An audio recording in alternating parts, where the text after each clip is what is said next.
Hi, Laura here from the Unprofessional, and today Ruben and I are going to show you how to replace a regular door with a barn door. This bathroom door, if I open it, it blocks the entrance to this bedroom.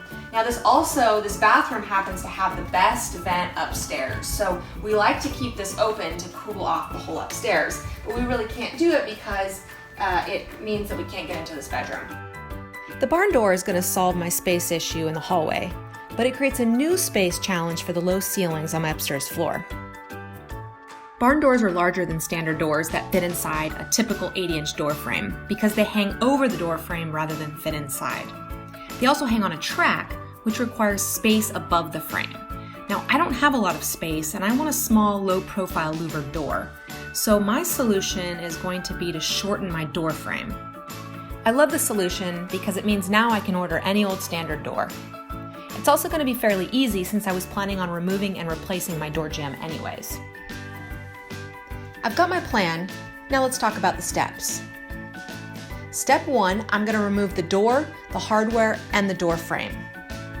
Step 2, I'm going to lower the frame with some 1x5s and I'm going to trim around my new frame.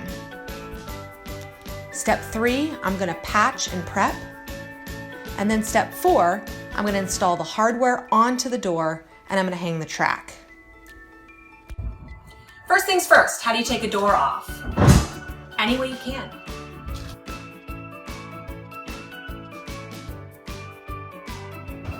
Ta-da! That was pretty easy, just popped out the pins.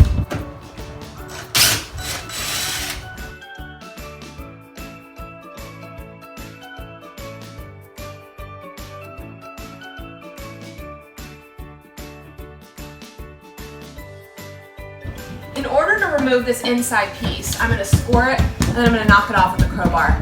The sounds you're hearing is actually roofers on our roof putting on a new roof, so we're doing 2 projects at one time.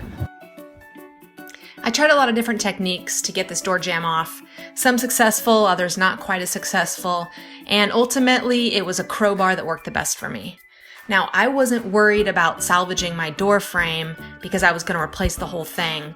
If you plan to keep part of your door frame, I would do some more work with an X-Acto knife to break up some of the glue and the seal that's on the door frame.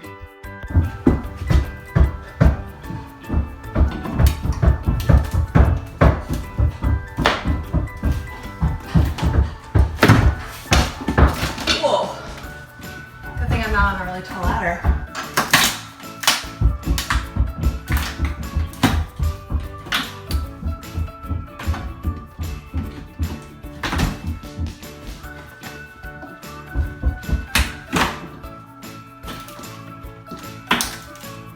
That's so satisfying.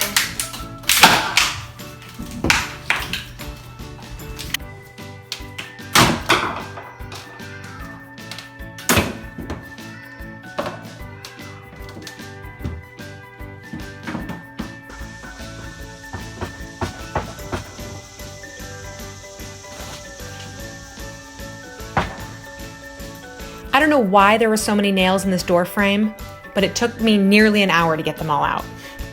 The next step is to lower the height of the door.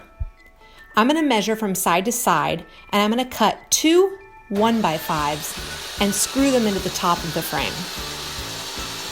This will lower the door frame just enough for me to be able to use a standard door as a barn door. Now that I've changed the size of my door frame to be just a little bit shorter to accommodate a standard door for the barn door style, I'm going to measure and I'm going to make my internal casing cuts. I'm going to cut my casing and my trim boards at 45-degree angles. That way where the boards join, I'll have a really nice tight miter.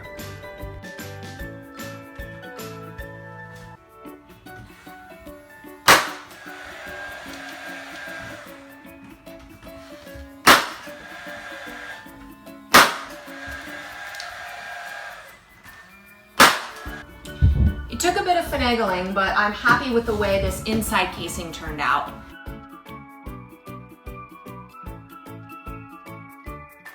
Okay, so just put some wood glue on the back of this. You're gonna hold it up and you're gonna use your nail gun. Don't get too close to the edge or it's gonna split. I know because it happened to me.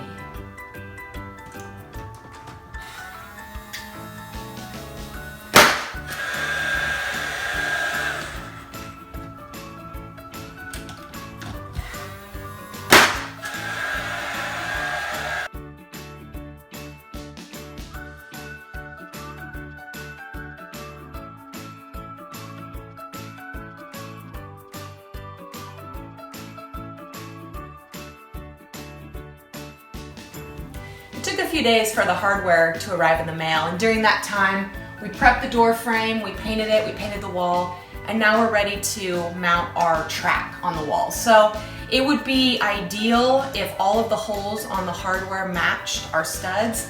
I'm guessing that's not gonna happen.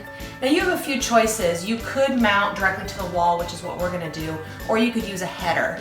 I have such a small space here that I don't want to put in a header, so I'm gonna find the studs with a stud finder, and I'm gonna try to match up at least 2 of the track holes, and then with the other 2 track holes, I'm gonna use wall anchors. I'm using a pretty light door. If you're using a really heavy door, I definitely would recommend using the header and mounting the header to the studs in your wall. But because my door is pretty light, I'm not gonna worry too much about it.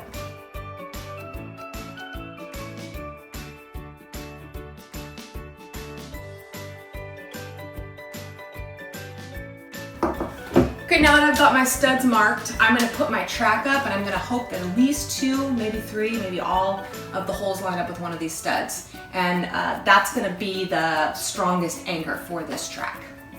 With my track up here, I notice I'm pretty lucky because the 2 holes at the end, one on this side and one on this side, line up with the studs. The other 2 I'm gonna have to secure with wall anchors. So what I'm gonna do is I'm gonna level this, and I'm gonna go ahead and I'm going to put marks on the wall where I'm going to screw in my screws and my spacers.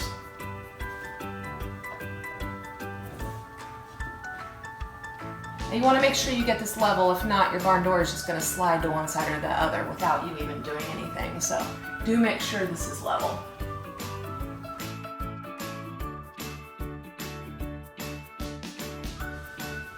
Next, I'm going to pre-drill my holes, and I'm going to put in anchors in any of the holes that don't align with a stud. All right, so you want to make sure that your door stops are on here before you put this up. Otherwise, you're going to have to unscrew it and put your door stops and start again. I have to use an Allen wrench because we don't have suckered. Okay. Well, it's not the highest quality track in the world, but I think it's pretty sturdy, and I'm excited to get the door up and see what it looks like. I've painted my door. Now all that's left is to install the hardware per the instructions on the hardware kit that I ordered. I really like the top rollers because I think it's the best space-saving option. This is the moment of reckoning.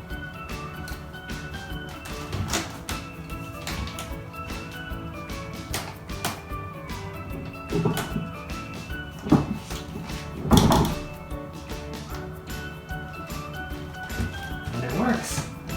Look at that.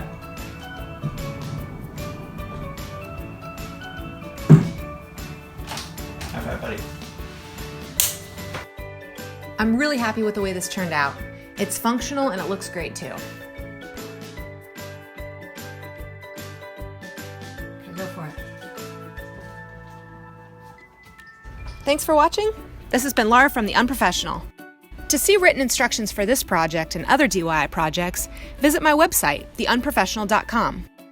And if you like this video, please don't forget to click the like button and subscribe.